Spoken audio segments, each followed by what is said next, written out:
यति बेला हामी महाकाली नदीको किनारमा रहेका छौँ। दार्चुलाको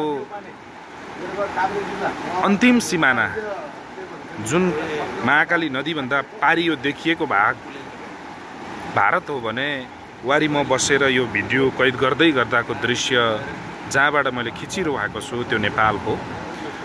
र यहाँ मसँगै खाद्य व्यवस्था तथा व्यापार कम्पनी लिमिटेडका सहायक विभागीय प्रबन्धक माधव मिश्र सर पनि सँगै समय बिताइरहनु भएको छ हिजोदेखि। उहाँको दिमागमा यो नदीको तटबन्ध, यो सिमानाको सुरक्षा, यहाँको रहनसहन, यहाँको जनजीवनलाई कसरी नियालिरहनु भएको छ भनेर म केही विचारहरू बुझ्न गइरहेको छु। सर हजुर, यहाँलाई क्यामेरामा धेरै धेरै स्वागत छ। धन्यवाद सर।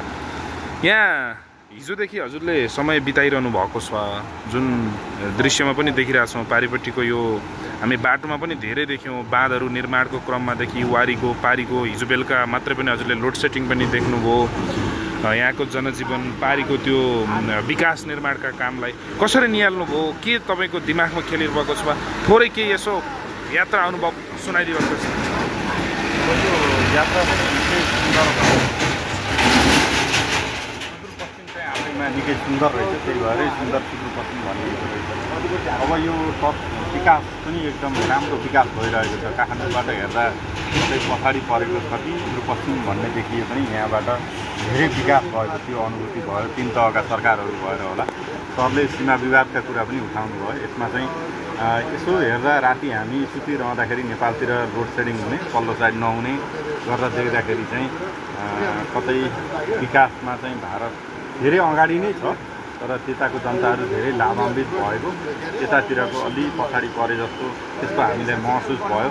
यहाँ खोलाको 2 साइडका किनाराहरू हेर्दा पल्लो साइड दार्चुला हो, पल्लो साइड दार्चुला हो। दार्चुला साइडका अलि कमजोर पर्खालहरू हुन् कि दार्चुलातिरका अलि स्ट्रङ हुन् कि, बस्तीहरू घरहरू मान्छेका स्वाभिमान पनि अलि उच्चो भएको हो कि उता भने जस्तो देखिन्छ। तर अब यसलाई चाहिँ अब यो विवादको विषय या हीनताको विषय बनाउनु भन्दा पनि दुईवटै देशका सरकारहरू मिलेर इन्डिया र भारतका यो भूगोलले विभाजित भए पनि यहाँको रहनसहन, धर्म, संस्कृति, मान्छे हामी भूगोल एउटै हो, यो देश मात्रै फरक हो। त्यही भएर मिलेर एकीकृत रूपमा दुईटै ठाउँका मान्छेहरूका शिर उच्चो हुने गरी, आत्मसम्मान बन्ने गरी र अहिले यो समयले सिर्जना गरेका जुन विकासका लहरहरू छन् ती पाउने गरी चाहिँ सामूहिक रूपमा हामीले काम गर्नुपर्ने चाहिँ आजको आवश्यकता हो कि जस्तो मलाई लागेको छ। धन्यवाद। हस्, धन्यवाद हजुर। धन्यवाद।